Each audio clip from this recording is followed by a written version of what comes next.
In the last video, we talked about how to recognize the early signs of burnout. Now, burnout is something that I think is not uncommon with financial services professionals. After all, it can be a tough, intense, and sometimes stressful industry to be in.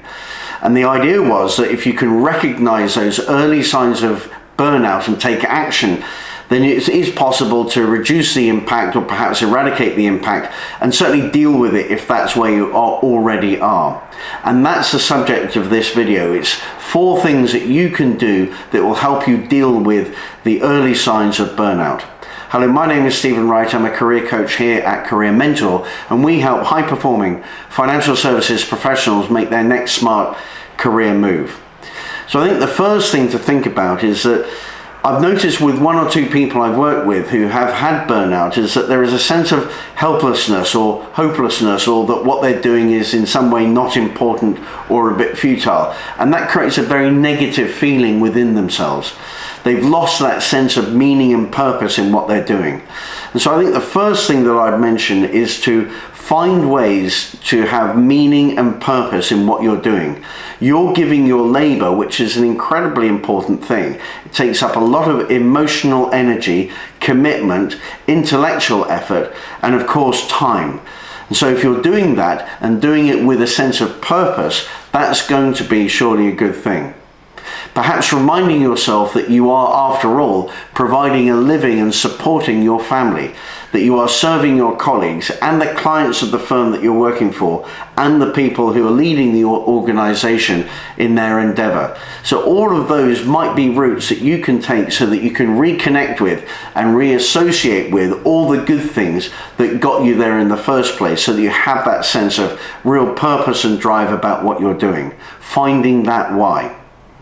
Second thing to think about is investing in self-care. Now, we know that professional athletes, peak performance athletes, will do a lot to look after themselves both physically and mentally. And I think the very thing is the same thing for people who are peak performing professionals in financial services. So the obvious thing to say is that there's been a massive boom in the health optimization field, and there's plenty of resources that you can go and find.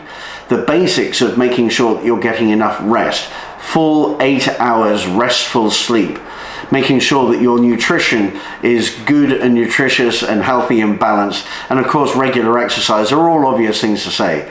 So that's a field that's certainly worth looking in for, so that you're physically more robust.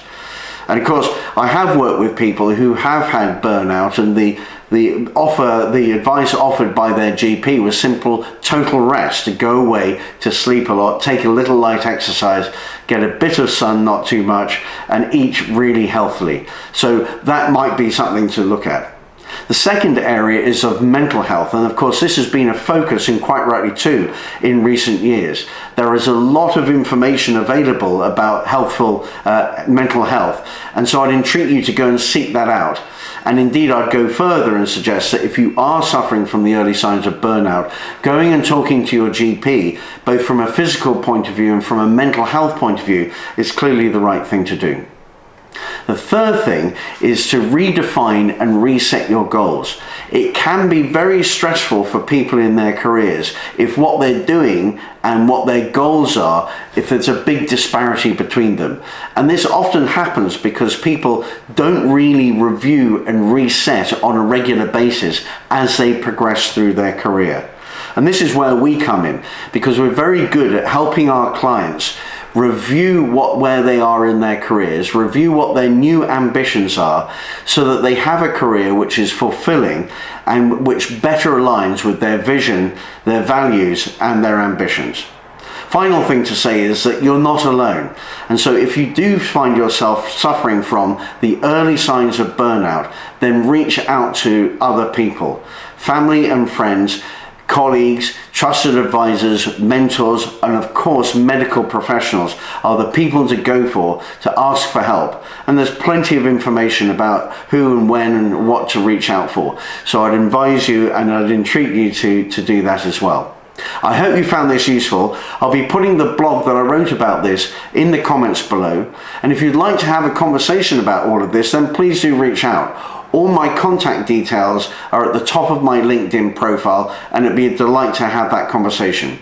If you feel that this has been a good video, then please do give it a big thumbs up, because it really does help with the algorithms and get this message out to other people. And if there's somebody specific who you can think of who might find value in this video, then please do share it. And thanks very much.